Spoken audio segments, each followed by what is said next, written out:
No doubt it was imperative for both candidates Kamala Harris and Donald Trump to have reached those who invested in them. The pertinence of speech and persuasion, particularly persuasion of values, is the essence of truth on this matter. The truths of those who have been given great power to lead over so many, and for so many to entrust power in them. Since the beginning of the United States of America, the political realm has been ever-changing, from the days of Washington to the days of the 2020s. A sort of rhetoric, speech, has been the pinnacle of persuasive appeal, to vote, to back, and to hope for the election of one person. A candidate's sphere of influence reaches millions of those who approve of their character, agenda, speech, and methods. Quite an ambitious endeavor. The legacy of remembrance had fallen onto those who were given the great task and privilege of governance through the United States election process.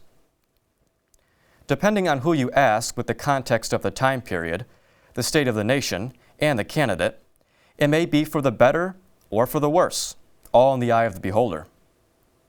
In addition to this, the media undeniably plays a part in such phenomena. Now in 2024, it was Kamala Harris and Donald Trump, two individuals who came to the limelight from very different circumstances. What you are about to experience is the fundamental breakdown of their speech and persuasion of values as they ran for office. This includes commentary and perspectives brought on by various media outlets, while underlying messages the candidates put forth in their speeches and the empirical interpretations through the persuasion of values.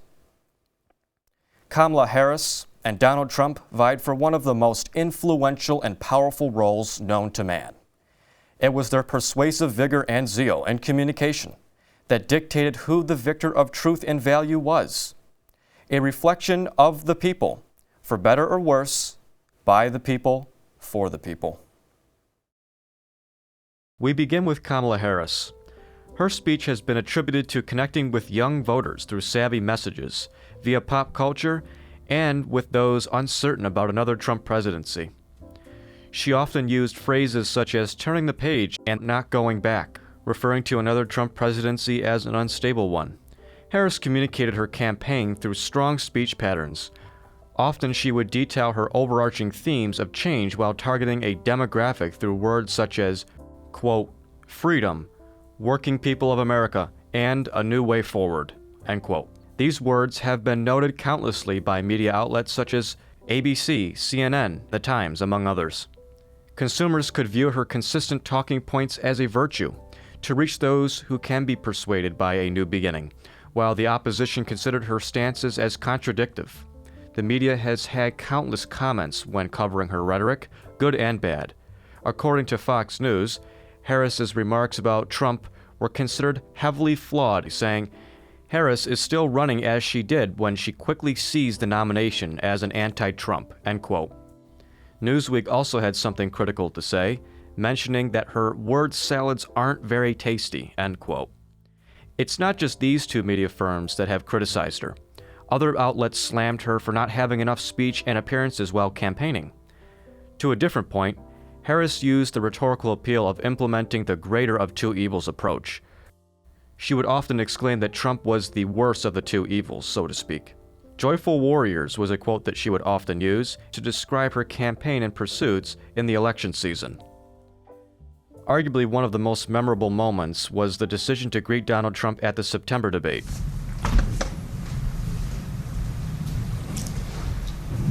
Kamala Harris. Let's have a good debate. Nice to see you. Have fun. Thank you. Attributed to an act of warm character, professionalism, strength, and praise, to present her warm and welcoming qualities with the backbone of integrity propelling it all. The media ate this up, and countless social media memes and images of propaganda followed. Kamala Harris often used the approach of exclaiming her origins and talking about the upbringing to connect with the people, mentioning that she is, quote, not a stranger to unlikely journeys, end quote. During her interviews and speeches, she would go on to discuss the difficult times that her parents faced. This was a tactic to implement a common ground with working-class Americans that she would often be heard quoted saying. Moreover, it was her persuasive approach to the concept of redemption, mentioning that she has had, quote, a tough upbringing and faced adversity, end quote. This decision to talk about origin stories is a stark contrast to her opponent as she attempted to connect with the people with an underdog mentality. In the end, questions remained about just how impactful her attempts were when connecting with new and disenfranchised voters. Next is Donald Trump. His approach to speech was considerably different from Kamala Harris's virtuosic empowerment speeches. A much broader trace of commentary and speech can be examined under the context of Donald Trump, as he campaigned for much longer. All along, his main tactic was to use pessimism about the state of America, being that many Americans were concerned about the state of democracy, and still are at the time of making this. Donald Trump used negative connotations, such as fear as the agency to repel voter turnout. This differs from previous election seasons in past years, where candidates would typically use positive connotations about the country and its values to motivate voter turnout. Donald Trump paid attention to the concerns that Americans had and used himself as an agent to validate the connotations. Under the current administration, we are indeed a nation in decline. We have an inflation crisis that is making life unaffordable, ravaging the incomes of working and low-income families, and just simply crushing our people like never before. They've never seen anything like it. A specialized, effective way of reaching voters, while insisting upon his abilities to save the country. This was a consistent talking point for him.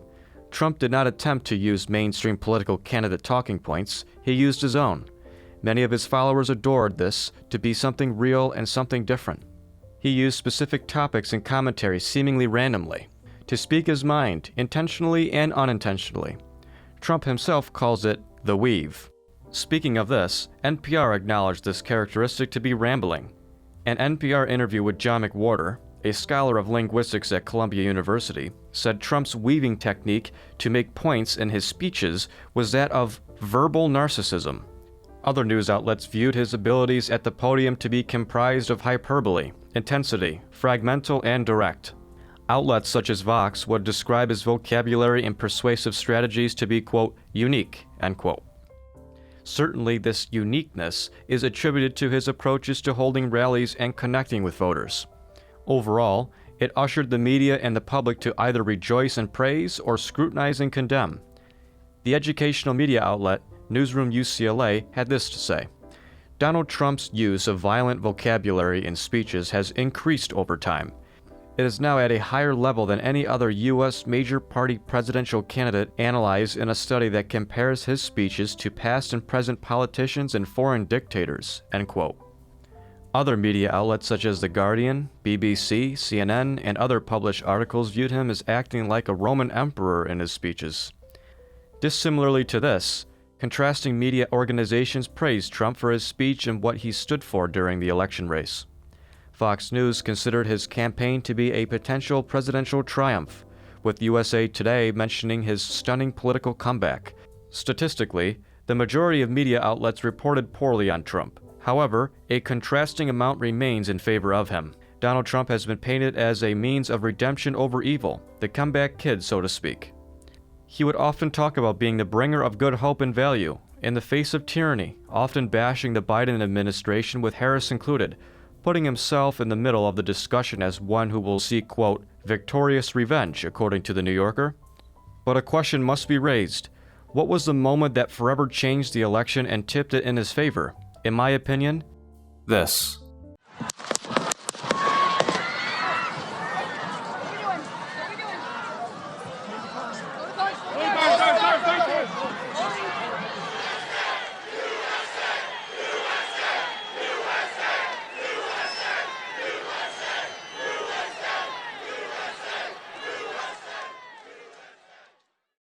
Donald Trump will be the 47th President of the United States of America. All 7 swing states went to him while broadening nearly all voter demographics. His victory was deemed as a, quote, landslide victory and unprecedented and powerful, end quote. It was much closer than was suggested. His victory speech was boastful and bold, mentioning he has orchestrated the, quote, greatest political movement of all time, end quote. USA Today mentioned his theme of unity, the powerful mandate, his aforementioned comeback kid qualities, noting his victory to various billionaire backers and religious overtones. Figures throughout history have used religious overtones in their acts of persuasion. Speaking of this, the president-elect went on to say, quote, "Many people have told me that God spared my life for a reason, and that the reason was to save our country and to restore America to greatness. And now we are going to fulfill that mission together." End quote. It is not unheard of for previous presidents to utter religious messiah rhetoric. Andrew Johnson and Woodrow Wilson have done it in their times. As for Kamala Harris, she went out with a confident and proud demeanor, standing tall and smiling at the crowd in her concession speech. According to various media outlets, Kamala Harris's approach to accepting defeat was meant to impress both parties while standing as a model for future concession speeches. For example, the BBC mentioned that Harris was fighting for her ideals, and ABC commented that she gave a hopeful tone during her speech, often using metaphors and strong words of unity during the event. She showed pride, a final attempt to leave an underlying message for all, that triumph in defeat can be possible. Finally, this grandiose approach to persuasive speech has been a topic of discussion for many on all sides of the political and social world. Harris and Trump's intent to connect with the people can be best described with Burke's pentad, an academic theory of how figures acquire mass attention through their motives while playing as a character trope to gain support. Moreover, the pentad can be attributed to analyzing both individuals by breaking their campaigns down into 5 elements: act, scene, agent, agency, and purpose, essentially viewing them like actors in a theater drama, a back-and-forth affair and a political saga, to be remembered for the ages. This essay is not meant to argue for who is right or wrong, or better or worse. Rather, it stands as a testament to the hallmarks of what speech and the persuasion of values can do. The effects were unmatched.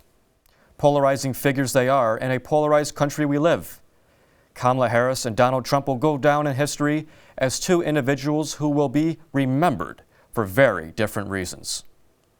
Their legacies are uncertain as history continues to write itself.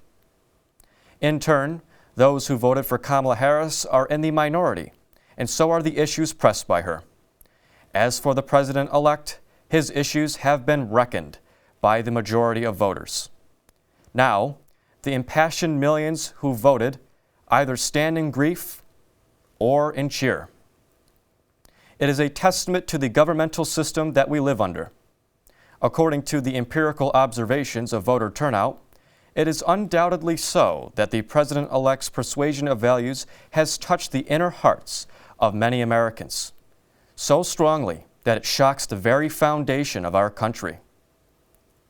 On the forefront, it was his speech about the state of the economy, his comments on the Biden presidency, and immigration that he campaigned on.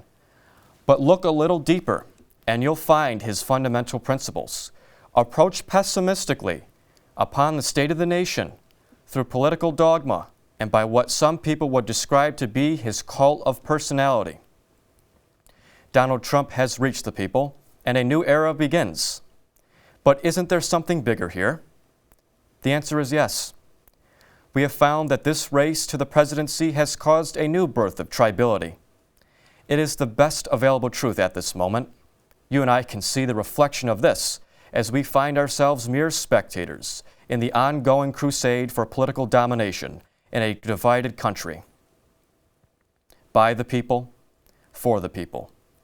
Media, speech, persuasion, value, love, and hate amid modern America.